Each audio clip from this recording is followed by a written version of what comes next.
Hello students, myself Dr. Priyanka Khurana, Assistant Professor, Kanodia PG Mahila Mahavidyalaya Jaipur. Today we will be discussing the first part of the new head of income under the Income Tax Act. This is capital gains. This is the fourth head. The first one was income from salaries. Then we had discussed income from house property.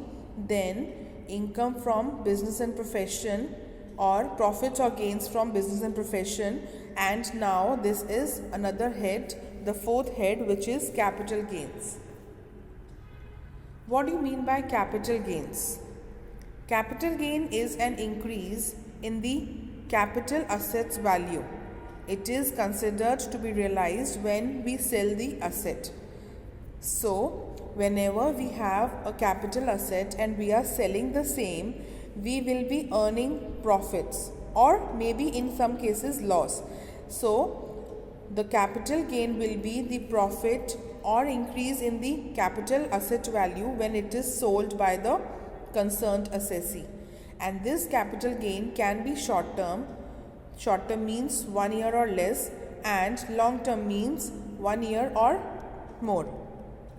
And it must be claimed on income taxes. So if there is profit or income from capital gains, then it will be included in the gross total income under this head. Incomes chargeable under this head. So what incomes are chargeable under this head? Incomes will be chargeable under this head if the following conditions are satisfied. First of all, there should be transfer of an asset, and the transferred asset should be a capital asset. Then only the income earned through the transfer will be included in this category. Next is that the transfer should be effected during the previous year of the assessee.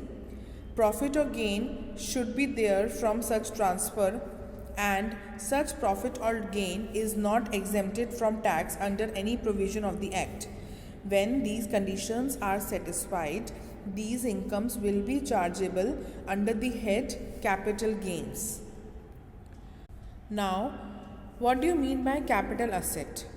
Because if we don't know the meaning of capital asset, we will not be able to find out the capital gain on this capital asset and whether it should be included in this head or not.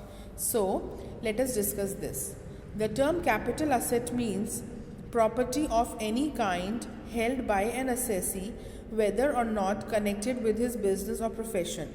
So it should be the property of any kind should be held by the assessee, but it is not necessary that it should be connected with his business or profession. This will be capital asset. Also, any security held by foreign institutional investor which has invested in such securities in accordance with the regulations made under the SEBI Act 1992. So these type of securities which are held by FIIs will also be part of capital asset.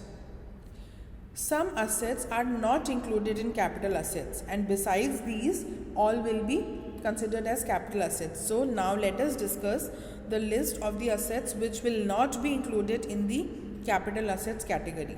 If stock in trade is held for business purposes, it will not be considered and it will not be included in capital assets. Agricultural land in India which is not in urban area, that is an area with a population more than 10,000, will be considered as urban area. So agricultural land in India which is not in urban area will not be included in capital assets. Items of personal effects, that is personal use, will not be included in capital assets, but there is an exception. These items should exclude jewelry, precious stones, archaeological collections, drawings, paintings and sculptures.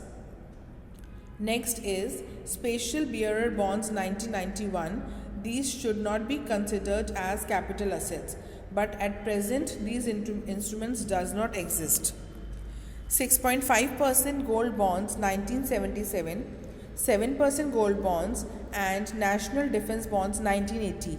These are also not included in capital assets, but nowadays these instruments also does not exist. And last category is gold deposit bonds. These are also not considered as capital assets.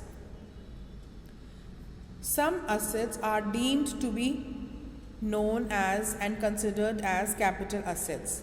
These are agricultural land located in urban area, other land and buildings, whether situated in village or city, whether self-occupied or let out or used in business, fixed assets for business use, shares and securities, gold, silver, platinum, etc., intangible assets such as goodwill, right to subscribe to shares, leasing rights, route permits, trademarks, etc.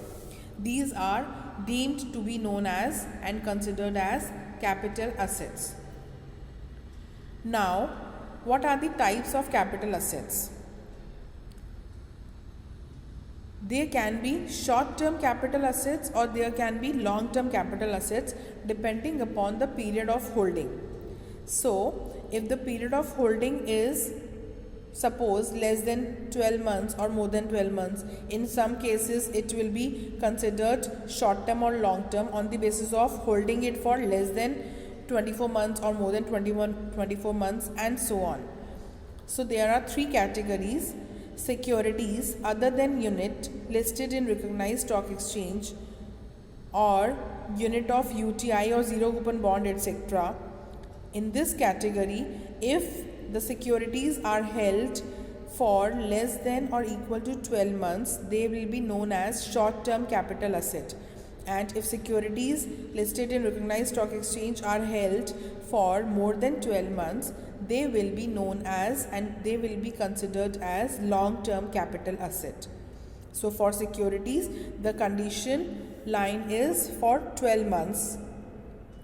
Next category is unlisted shares, land or building or both. In this category, the asset will be known as short-term capital asset or long-term capital assets if they are held for less than or equal to 24 months and if they are held for more than 24 months. So, if unlisted shares, land, building or both are held by an assessee for less than or equal to 24 months, it will be known as short-term capital asset. And if they are held for more than 24 months, they will be known as long-term capital assets. Last category is unit of debt oriented fund, unlisted securities other than shares and other capital assets. In this category, they will be known as short-term capital asset if they are held for less than or equal to 36 months, and they will be known as long-term capital assets if they are held for more than 36 months. So now, depending upon whether they are short-term capital asset or long-term capital asset, the capital gains can also be of two types: short-term capital gains and long-term capital gains.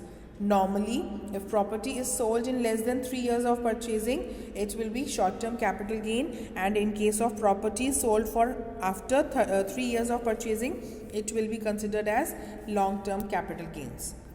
That's all for today. Thank you and have a nice day. Also, refer to your books for detailed provisions and detailed conditions for provisions related to capital gains.